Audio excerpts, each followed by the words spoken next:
Charlottesville, Virginia, a peaceful town where thousands of students come to build their dreams. But from 2009 to 2014, a dark cloud loomed over this city. Two different girls, two different nights, but both shared the same terrifying fate. Morgan Harrington and Hannah Graham.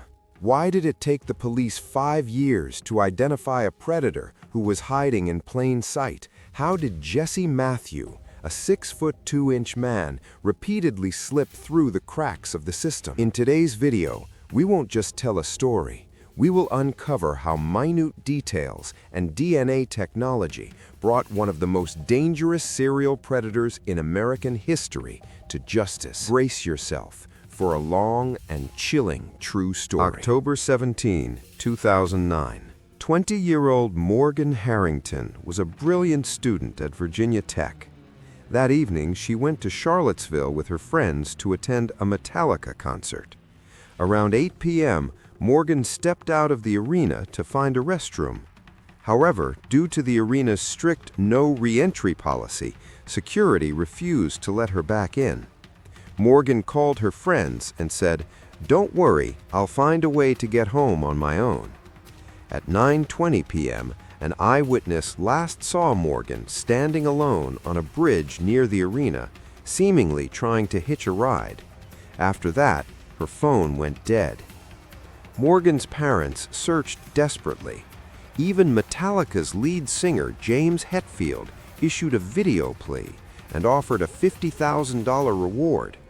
But all efforts failed when on January 26, 2010, Morgan's remains were found on a remote farm. She had been brutally murdered. However, with no CCTV or witnesses at the crime scene, the case turned into a haunting mystery. Exactly 5 years later, September 2014, Hannah Graham was a second-year student at the University of Virginia. On the night of September 13th, she was walking home alone after a dinner party. At around 1 a.m., she was spotted outside a bar. CCTV footage showed Hannah appearing disoriented and losing her way. Right then, Jesse Matthew Jr. approached her. Jesse pretended to help her and took her into a bar to buy her a drink. Witnesses at the bar later stated that Jesse seemed to be establishing a sense of control over Hannah. Shortly after, they both left in Jesse's car. The next morning, when Hannah's roommates couldn't find her, they alerted the police. This time, the police analyzed hundreds of CCTV cameras, identifying Jesse's car and his face. But by the time police arrived at Jesse's house, he had already fled in his silver Mercedes.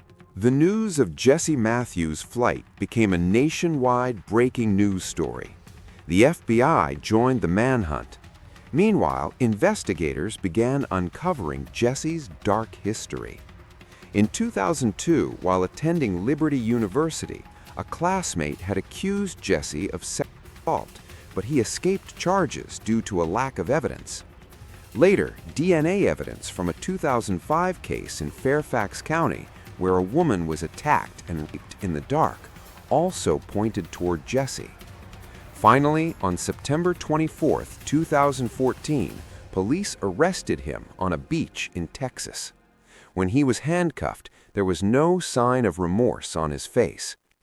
Weeks after his arrest, on October 18th, Hannah's lifeless body was recovered from an abandoned wooded area.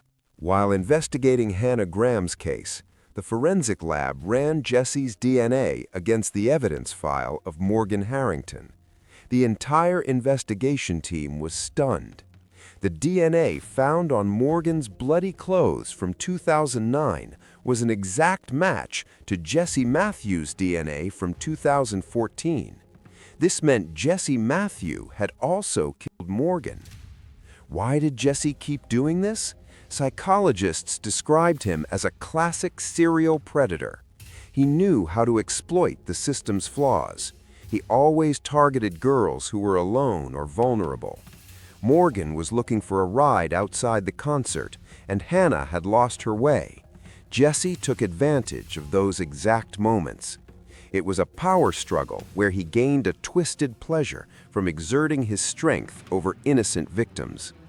In 2016, Jesse Matthew was sentenced to 4 consecutive life terms for the murders of both Morgan Harrington and Hannah Graham. He is currently spending his final days behind bars. Morgan's mother, Gil Harrington, continues to fight so that no other girl falls prey to predators like Jesse. Disclaimer: this video is based on information from online news portals, police diaries, and public evidence. It is created solely for public awareness and to warn against crime. If you feel any information needs an update, please let us know in the comments. If you liked the video, please subscribe to us. Stay alert, stay safe.